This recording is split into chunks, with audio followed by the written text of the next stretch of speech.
যুক্তরাষ্ট্রে আবারও নিরাপত্তার উদ্বেগ দেখা দিয়েছে। সম্প্রতি দেশটির প্রেসিডেন্ট ডোনাল্ড ট্রাম্পের ফ্লোরিডার ব্যক্তিগত বাসভবন মার-এ-লাগোয় ঢোকার চেষ্টা করে এক সন্ত্রাসী ব্যক্তি।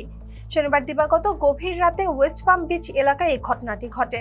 সিক্রেট সার্ভিস ও স্থানীয় পুলিশ ওই ব্যক্তিকে গুলি করে হত্যা করে।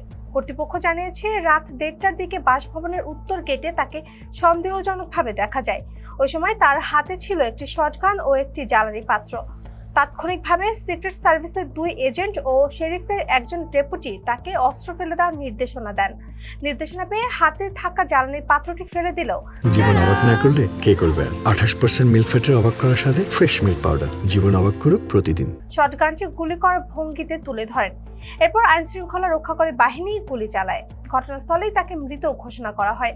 ওই ঘটনায় কোনো নিরাপত্তা কর্মী আহত হননি। যদিও এই ঘটনার সময় ট্রাম্প মার-এ-লাগোয় ছিলেন না, তিনি ওয়াশিংটনে অবস্থান করছিলেন। সন্দেহভাজন ওই ব্যক্তির উদ্দেশ্য তাৎক্ষণিকভাবে জানা যায়নি। তবে ঘটনার তদন্ত শুরু করেছে FBI। তারা ঘটনাস্থল থেকে আলামত সংগ্রহ করেছে।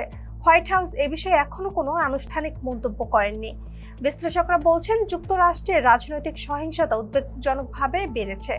2024 সালে ট্রাম্পকে দুবার হত্যা করার চেষ্টা করা হয়। এর আগে ঘটনাটি ঘটেছিল ওয়েস্ট পাম বিচে তার নিজের গলফ মাঠে। এরপর 2025 সালে জুড়ে মিনেসোটায় নিহত হন ডেমোক্রেটিক আইন প্রণেতা মেলিসা হাচম্যান ও তার স্বামী। এর কয়েক মাস পর রক্ষণশীল অ্যাক্টিভিস্ট চার্লি কার্কও নিহত হন। এতক্ষণ সাথে ছিলাম আমি শম্পা আক্তার। ফেস দ্য পিপলের সাথে থাকার জন্য ধন্যবাদ।